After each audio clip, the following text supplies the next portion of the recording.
E quando pecarmos? Eu digo quando, porque embora livres em Cristo da escravidão do pecado, não estamos livres da presença do pecado ainda. A vitória está garantida, mas a batalha dura até o fim de nossas vidas e algumas vezes parece especialmente cruel. E quando se cai no mesmo erro vez após vez? E quando algo que fazemos surpreende até a nós mesmos?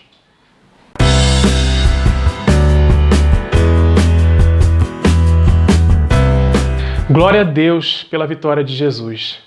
Ele é o único que foi tentado em todas as coisas, porém sem pecado. Quanto a mim, algumas batalhas que perdi já me fizeram até questionar se eu havia mesmo tido um encontro com Cristo. Mas Deus não foi pego de surpresa por nenhuma das minhas falhas. Graciosamente, Ele oferece ajuda e consolo em Sua palavra. O Salmo 32 é especial. Eu até o decorei e quero compartilhar com você hoje. A minha versão é um pouco mais antiga, mas você pode acompanhar numa mais atual.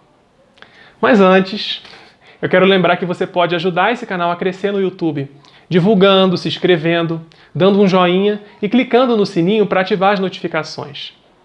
Agora vamos lá. Bem-aventurado aquele cuja transgressão é perdoada e cujo pecado é coberto. Bem-aventurado o homem a quem o Senhor não imputa maldade e em cujo espírito não há engano. Reparou que ele não diz bem-aventurado aquele que não peca? Todo mundo peca. Se engana quem se acha justo aos próprios olhos. Não importa o que você ou o que a sociedade pensam. Feliz o homem a quem o Senhor não imputa maldade. A opinião do Senhor, o padrão dele é o que importa. Se engana também quem pensa que por todos pecarem, o pecado não tem importância. Quem pensa que vai passar na matéria só porque a média de todo mundo na prova foi ruim. Isso só leva ao cinismo. Davi sabia que sem perdão, o nosso relacionamento com Deus seria impossível. Ele creu que o amor de Deus providenciaria a solução para o pecado. Os sacrifícios que ele e o seu povo ofereciam apontavam para o grande sacrifício que o próprio Deus faria. Jesus pagou o preço para nos oferecer o perdão, e feliz o homem que o recebe. O perdão que ele oferece se estende a toda a nossa vida, aos pecados que cometemos antes de conhecê-lo e aos que cometemos depois também. Enquanto eu me calei, envelheceram os meus ossos pelo meu bramido em todo dia. Porque de dia e de noite a tua mão pesava sobre mim, o meu humor se tornou em sequidão de estio. Aí entra um instrumento do amor de Deus por nós, sua disciplina. A nossa tendência é negar o que fizemos, nos defender, nos justificar, colocar a culpa em outras pessoas. Se funcionasse, culparemos até o próprio Deus, como Adão fez. Mas a tristeza que sentimos pode ser um instrumento do Senhor em nosso favor. Muitas vezes não damos atenção a essa tristeza e o Senhor permite que venham circunstâncias, sofrimento, para nos levar ao arrependimento. Como nossa alma adoece quando nos calamos. E eu não estou dizendo que todo sofrimento é causado por algo de ruim que fizemos. Está errado quem ensina isso. Mas também é errado pensar que Deus não usa o sofrimento para nos corrigir. Confessei-te o meu pecado e a minha maldade não encobri. Dizia eu, confessarei ao Senhor as minhas transgressões e tu perdoaste a iniquidade do meu pecado. A disciplina tem um objetivo, nos levar ao arrependimento, que nos leva à confissão. Confessar é concordar com Deus em relação ao pecado. Os padrões dele são os corretos e nós os transgredimos. Na confissão, há reconciliação. A maneira como disciplinamos as crianças pode ilustrar como vemos a correção do Senhor. Algumas vezes podemos nos concentrar apenas em expressar nossa insatisfação ou em puni-las pelo que fizeram. Mas você acha que a correção do Senhor se concentra apenas em ira e punição? Eu tenho aprendido que o propósito da disciplina com as crianças também é levá-las ao arrependimento. Não pense que ser criança torna isso mais simples. Eu lembro de uma vez que a Alice tinha um ano e meio e a gente levou 1 hora disciplinando ela. Ela se recusava a pedir perdão por ter batido na Cleo. E quando a gente achava que não ia dar jeito, não ia adiantar, ela finalmente admitiu o que fez e pediu perdão a Cleo e a nós. E aí, nós a perdoamos. Não tratamos ela diferente depois disso, não ficamos relembrando. É assim que o Senhor faz conosco. O processo leva o tempo que for necessário. Mas uma vez que confessamos, o perdão é imediato. Não tem tempo de resguardo. Pelo que todo aquele que é santo orará a ti a tempo de te poder achar. Até no transbordar de muitas águas, estas a ele não chegarão. Tu és o lugar em que me escondo, tu me preservas da angústia, tu me cinges de alegres cantos de livramento. Poderíamos pensar que o santo é aquele que não peca, mas santo é aquele que recorre a Deus em tempo oportuno.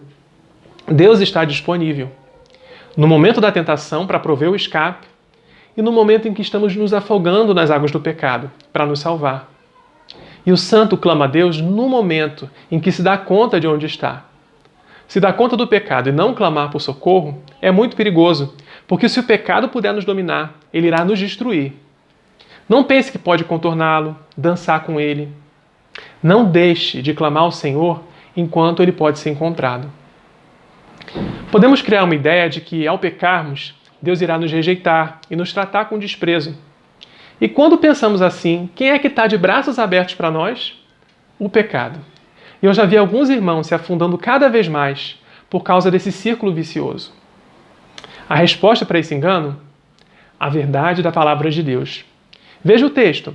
Ao nos receber de volta, ao nos resgatar, o Senhor nos cerca de cantos de livramento. Ele se alegra na reconciliação. Você consegue imaginar? O Deus que achávamos que nem nos receberia, se alegra em nos restaurar. Instruir-te-ei e ensinar-te-ei no caminho que deve seguir. Guiar-te-ei com os meus olhos. Não sejais como o cavalo, nem como a mula, que não tem entendimento, cuja boca precisa de cabresto e freio, para que não se atirem a ti. Esse trecho é muito claro. Quão doce é o Senhor ao nos oferecer a sua direção pelo seu Espírito.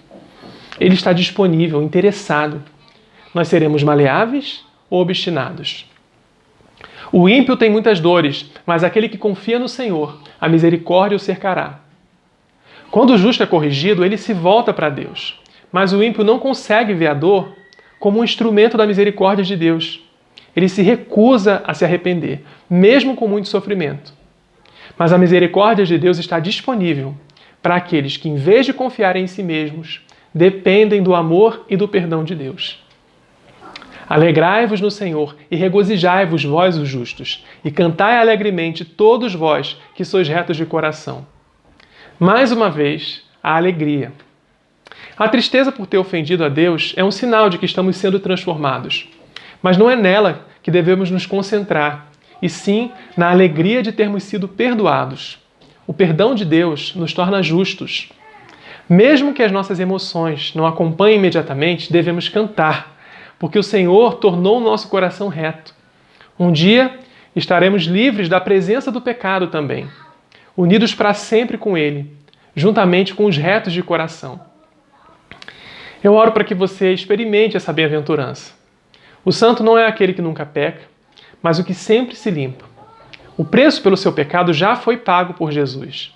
Se penitenciar é desvalorizar o que Ele fez. Se você pecou contra o Senhor, Ele está a só um clamor de distância. Este é o tempo em que Ele pode ser achado. Creia que Ele anseia para te restaurar e te cingir com alegres cantos de livramento. É isso, pessoal. Até a próxima, se Deus permitir.